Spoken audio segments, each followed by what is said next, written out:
hacer la presentación de lo que sería el desarrollo de la metafísica de Avicena, de la posibilidad de la necesidad. Los subtitulé porque son los dos conceptos en los que primordialmente va a dividir Avicena al ente, ¿no?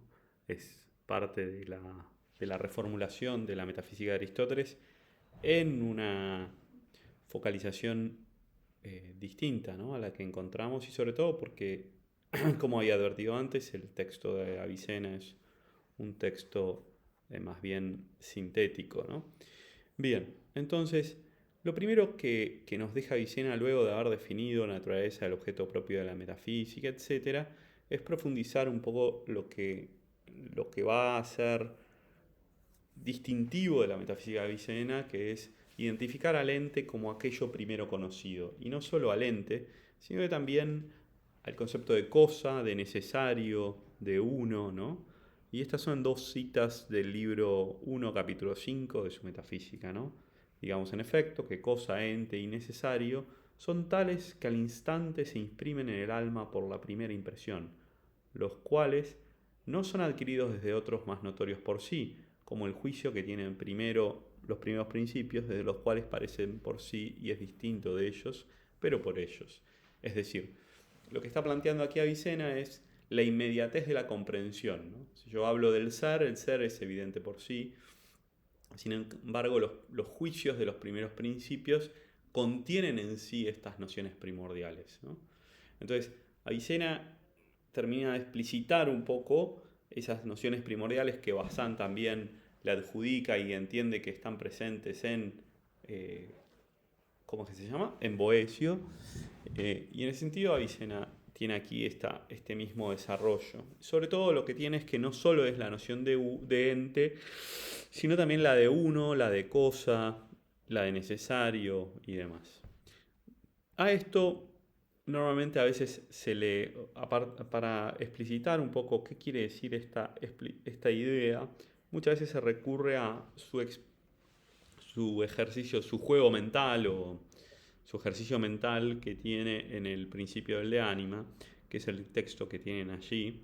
Es un texto un poco largo, pero en pocas palabras lo que plantea Avicena ahí, y lo plantea para hablar sobre la inmortalidad del alma y más que por la inmortalidad, la inmaterialidad del alma, es el argumento del hombre volante. Es decir, si nos imagináramos a un hombre creado de manera perfecta, suspendido en el aire, sin ninguno de sus sentidos, es decir, sin capacidad de tener conciencia de su cuerpo, porque no hay ningún sentido que haya sido inmutado por su objeto propio, dice Avicena, lo único que podría afirmar es que es, ¿no?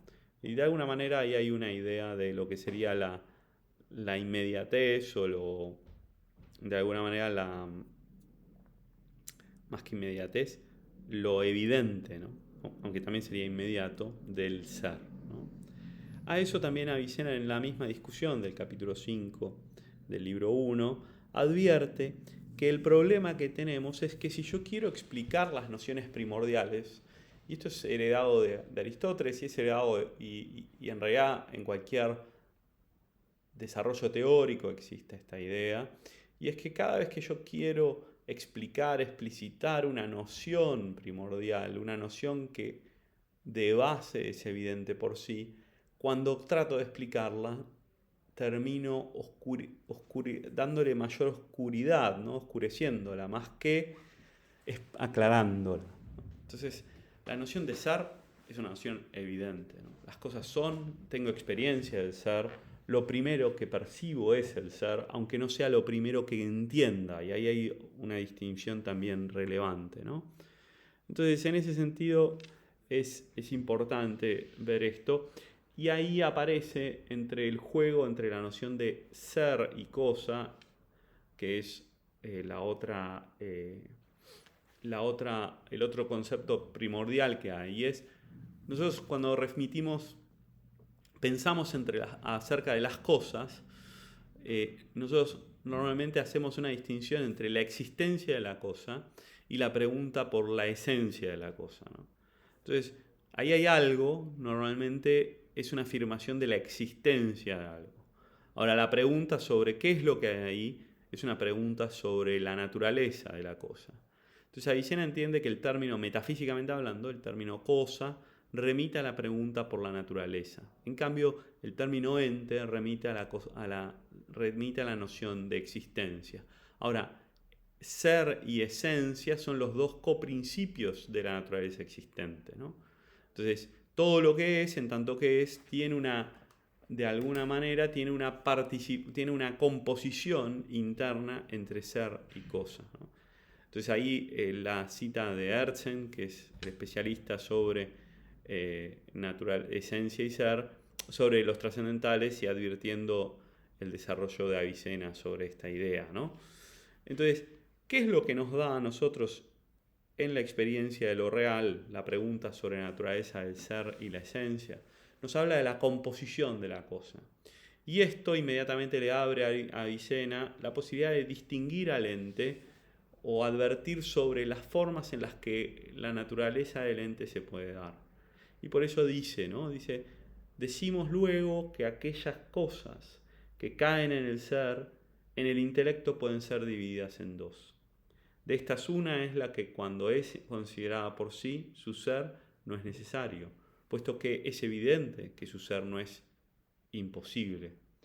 De otra manera no caería bajo el ser. Y esto está en el ámbito de la posibilidad. La otra es la que cuando es considerada por sí mismo, su ser será necesario. Avicena hace una distinción en las formas en las que se puede dar el ser. Las formas en las que se puede dar el ser es la forma de la posibilidad y la necesidad. La posibilidad es aquello que existe, pero en la consideración de su esencia no hay nada que exija su existencia. Es decir, cualquier cosa en realidad de la que nosotros tenemos experiencia no tiene posibilidad de afirmación de su existencia, ¿no? Es decir, yo podría no haber existido, ¿no? De hecho, no existí en algún momento y en otro momento no seguiré existiendo. Entonces eso habla de la posibilidad, no hay una necesidad en mi existencia. Bien, entonces Avicena con esto abre un tratamiento sobre la noción de necesidad y posibilidad en sede teórica, ¿no? No está afirmando, está haciendo más bien una descripción de los conceptos analíticos, si se quiere. Y así entiende que el ser posible tiene una doble apertura, ¿no?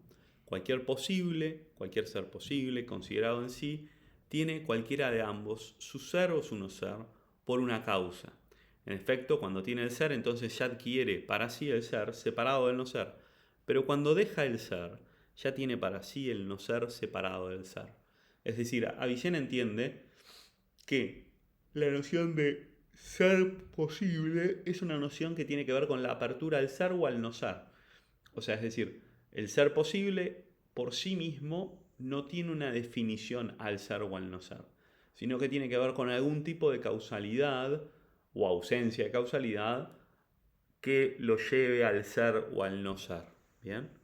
Pero por sí no tiene una tendencia a uno, sino que tiene más bien una indeterminación respecto al ser.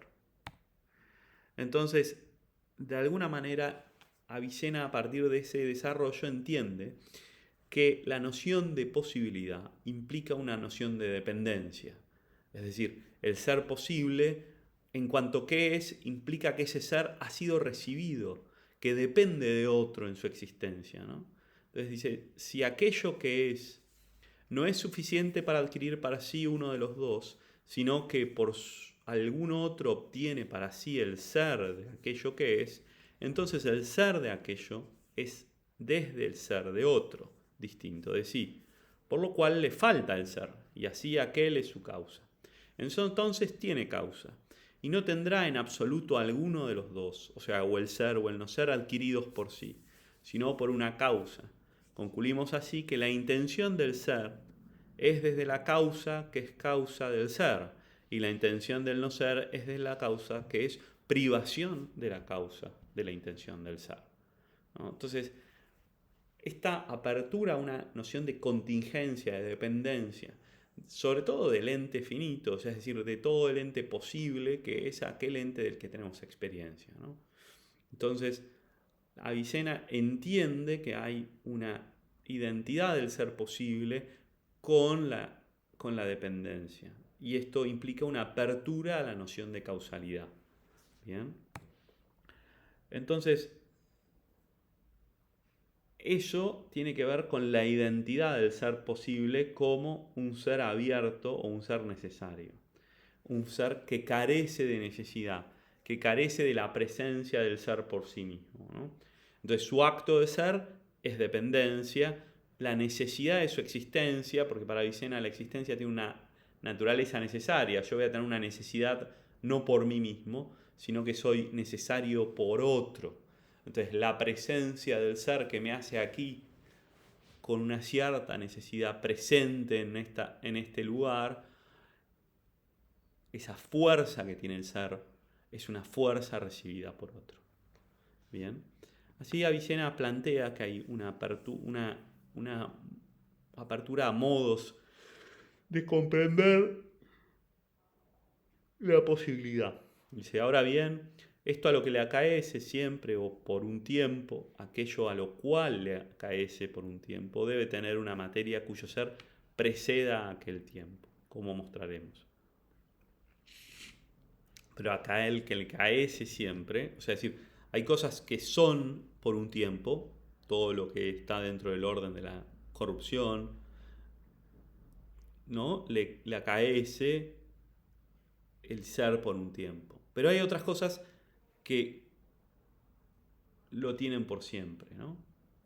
Pero su quiidad, su esencia no es simple, puesto que lo que tiene respecto de sí es distinto de aquello que tiene por otro, distinto de sí. O sea, es decir, lo que le interesa a Avicena marcar es que incluso aunque hubiera cosas que no están en el tiempo, que no están en la materia, pero que en su esencia son posibles, por más que hayan comenzado a ser y entonces, de alguna manera, el ser necesario por otro, ¿no? Te implica una composición interna. Sin embargo, la naturaleza del ser, necesario por sí, que es el que todavía no ha comprendido, exige una simplicidad. Es decir, no hay una distinción en su necesidad entre su necesidad y su existencia, entre ambas realidades, ¿no? Entonces, por eso la posibilidad implica que hay una posibilidad hija de una posibilidad contingente absoluta, ¿no? El ser de los entes finitos que en sí mismos no solo tienen el ser recibido, sino que además van a perecer por más que haya una causa que los persista. Y después está el ser de los entes finitos, los entes posibles, pero inmateriales, que igual tienen una composición. Pero finalmente eso nos lleva a comprender que la naturaleza del ser necesario es una naturaleza que implica una simplicidad, es decir, aquel cuya esencia es su ser, aquel cuya necesidad es por sí y no implica composición, no implica dependencia. Y es por eso que implica sí una simplicidad en la negación de ser necesario y por otro lado implica también una no solo una simplicidad, sino que además una afirmación de su mismo ser, ¿no? Entonces por eso afirma esta singularidad, o sea, es decir, no puede haber más que un ser necesario por sí, porque si no, no habría posibilidad de distinción entre los seres, ¿no? Sería lo que hablamos siempre, no hay posibilidad de que haya más de un número uno, ¿no? Porque la naturaleza misma del uno implica esa simplicidad. Entonces, en esa idea, lo importante en la distinción entre ser necesario y ser posible implica que la contingencia del ente está a nivel esencial y lo necesario implica una referencia a lo existencial. Esto es hijo más bien de esa distinción que habíamos hablado antes entre esencia y ser, ¿no? Entonces, hay una distinción entre necesidad y posibilidad que es hija de la esencia de las cosas. En ese sentido, hay una apertura a la noción de causalidad y de la relación entre la necesidad y la posibilidad. Es por eso que voy a pasarme por aquí, me paso por alto más o menos 5 libros de su metafísica para focalizarnos en el tratamiento que hace Avicena de la noción de causalidad. Luego de haber desarrollado algunas ideas sobre la noción de sustancia y demás, Avicena se detiene en la noción de causalidad considerada metafísicamente. Como habíamos visto al principio, Avicena hacía una categorización y una reinterpretación de las causas a la luz de la categorización de las ciencias. Lo que vamos a ver es que hace una reelaboración, de las causas a la luz de la categorización de las ciencias especulativas, ¿no? Entonces, por eso él va a arrancar haciendo un enunciado de las 4 causas que nosotros encontramos, ¿no? Estas 4 causas para Avicena son las causas que se desarrollaron en la física, ¿no? Por eso él dice, no, afirmo que la causa de la cosa necesariamente o bien es interior a la esencia de la cosa y parte de su ser o no. Aquí lo primero que hace, y no voy a seguir leyendo, pero se los dejo ahí, Avicena es categorizar y dividir las 4 causas aristotélicas en causas intrínsecas y extrínsecas, ¿no? O sea, es decir, hay unas causas que son interiores y constitutivas del ente en su mismo ser, como es la causa formal y material, y hay otras causas que tienen que ver con una extrinsicidad, una no identificación con el efecto, ¿no? La causa final, ¿no? La propter quam, y la causa que sería la primera, la propter quam es la causa eficiente, es en función de la cual la cosa es, la que realiza la cosa, y la otra es perdón, la causa final, esto me maría un segundo, me interrumpieron por aquí. Entonces, tenemos por un lado la causa final, que es aquella en función de lo cual se hace la cosa, y después está la causa eficiente, que es la que efectivamente opera, ¿no? Entonces, Avicena en esa división de las causas plantea que hay una singularidad de la causa eficiente, ¿no? ¿Por qué? Porque la causa eficiente es el agente por la cual se adquiere el ser separado del mismo, ¿no? Entonces, la esencia del agente, según la primera intención, no es el sujeto de aquel ser que se adquiere por él, ni es informado por aquel. O sea, es decir, en la dimensión y en el orden de la física, la causalidad eficiente siempre es algo extrínseco y además es algo que produce un movimiento en el efecto, produce la adquisición, ¿no? El pintor pinta, aplica una materia en el efecto y lo hace. Pero sin embargo, cuando pasamos al orden de la metafísica, cuando pasamos al orden de la explicación del ser, ¿por qué el ser y no la nada?, la causa eficiente pasa a tener la naturaleza de la totalidad de lo real, ¿no? Entonces, de alguna manera, en esta división entre causa física y metafísica, Avicena entiende que se la juega la totalidad de la realidad e implica una superación del orden de la categorización y la división de las causas físicas en subordinación de las causas metafísicas, ¿no? Es decir, la causa física presupone la causa metafísica, dice Avicena. Entonces dice, en verdad, puesto que los metafísicos no entienden por agente tan solo el principio de moción como lo hacen los físicos, ¿no? Es decir, no es solo el artista el que mueve, el que aplica, el que talla, el que empuja un motor, ¿no? Sino es al principio del ser y dador de este, como el creador del mundo. No obstante, la causa agente natural no alcanza el ser de la cosa, sino cierto movimiento de entre los tipos de los movimientos. Por consiguiente, aquello que alcanza el ser en la naturaleza es principio del movimiento. Es decir, lo que nosotros entendemos, esta es la división entre causa moviente y eficiente, que es introducido por Avicena. O sea, es decir, nosotros podemos distinguir la causa física, siempre es una forma de causa moviente. En cambio, la causa metafísica, que va a ser una sola, es la causa del ser, es la explicación del ser de la cosa, ¿no? Por eso Avicena no tiene ningún problema en afirmar que hay una contingencia esencial, ¿no?, de la realidad y una exigencia de la causalidad. Entonces ya consta que su necesidad es posible por otro distinto de sí, así todas las propiedades son debidas a la necesidad por causa de alguno otro fuera de sí. O sea, acá está combinando la noción de causa metafísica, o sea, está previendo de alguna manera ya en el libro 6 la noción de causa metafísica con la noción de contingencia del ente finito, ¿no? Entonces, de alguna manera, esa división y esa contingencia del ser necesario por otro me abre a una comprensión de la causalidad metafísica.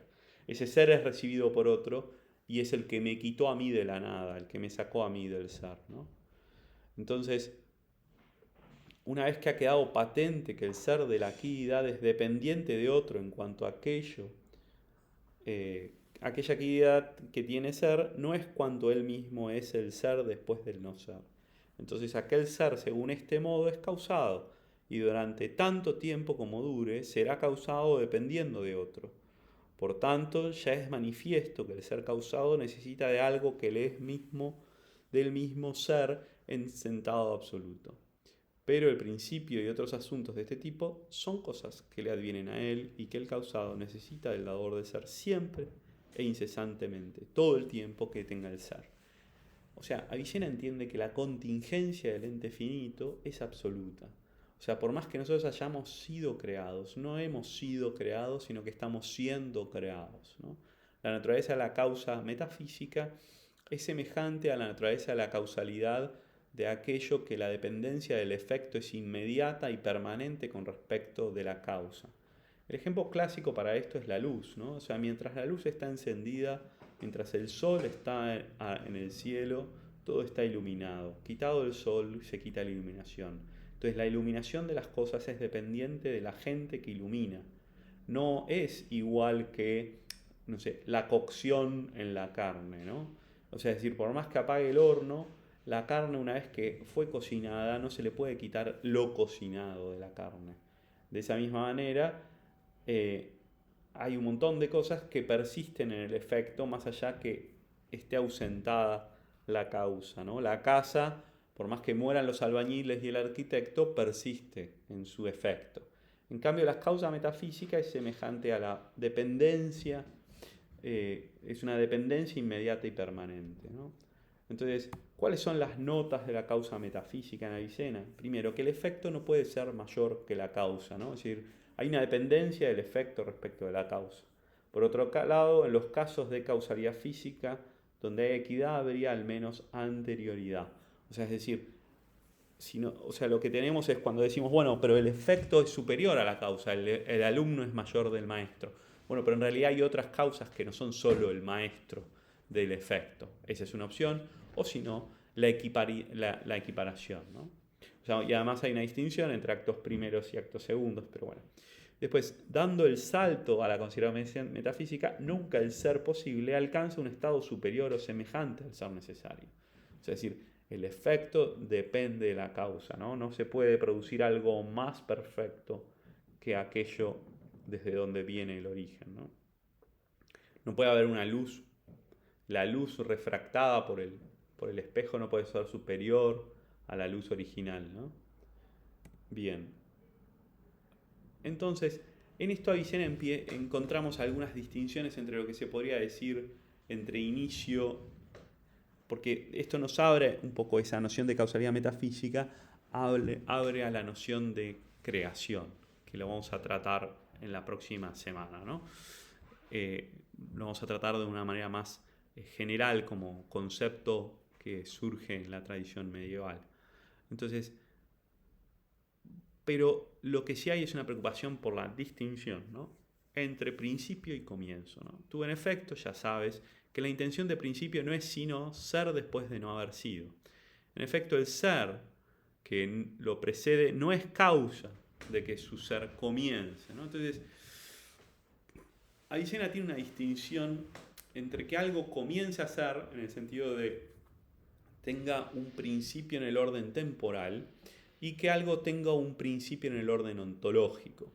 Entonces, podemos distinguir que nosotros tenemos, para Avicena metafísicamente, nuestros padres son anteriores y nosotros comenzamos a ser.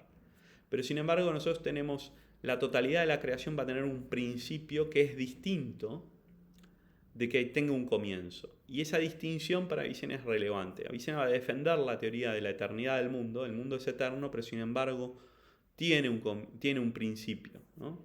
Para eso Avicena desarrolla, o sea, advierte más que desarrollar, porque es un concepto que está presente en el mismo Aristóteles ya, pero lo desarrolla, la distinción entre simultaneidad y anterioridad, la distinción en el orden del tiempo y del ser. Entonces él dice, así pues, aunque ambos movimientos simultáneos tengan el ser en el tiempo, sin embargo, el intelecto atribuye a uno de ellos la prioridad y al otro la posterioridad. Está hablando de la llave y la apertura, ¿no? Él dice, bueno, cuando yo abro la llave y abro la puerta, hay una simultaneidad, pero sin embargo hay una anterioridad. Sin la llave la puerta no se abre. Hay un orden causal. Yo atribuyo, pese a que hay simultaneidad, atribuyo causalidad. Comprendo que hay una causalidad. Entonces por eso el movimiento del segundo no es causa del ser del movimiento del primero. Así el movimiento del primero es causa del ser del movimiento del segundo.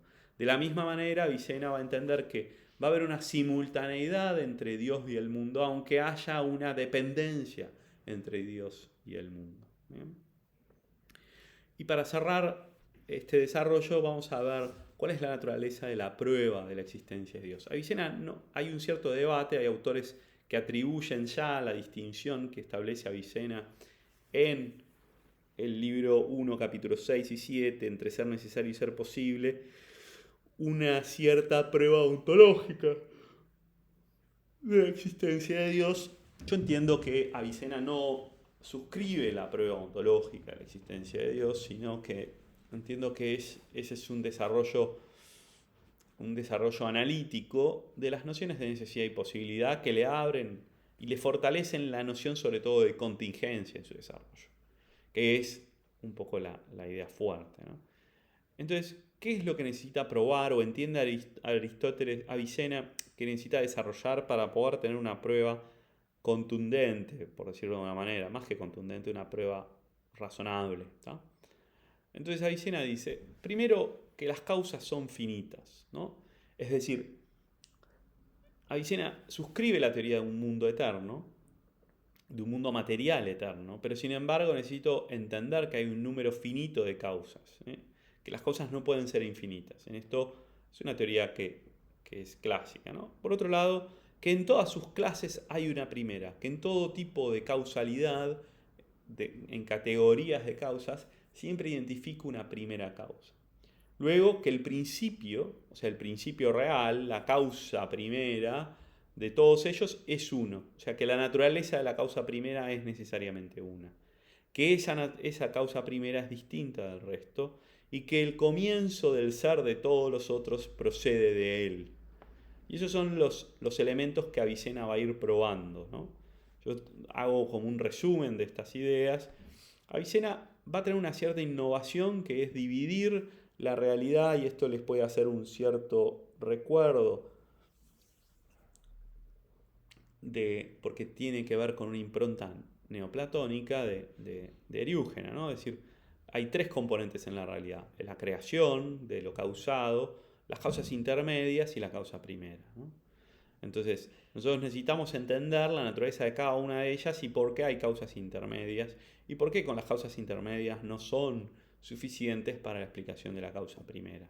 En eso Avicena entiende que cada uno de estos tres tiene una propiedad. Así, la propiedad del último causado es que él no es causa de ninguna cosa, la propiedad del otro es que el otro extremo es que el mismo es la causa de todas las cosas que son distintas de él, y finalmente la propiedad del medio es que el mismo es causa de uno de los extremos y es causado del otro de los extremos.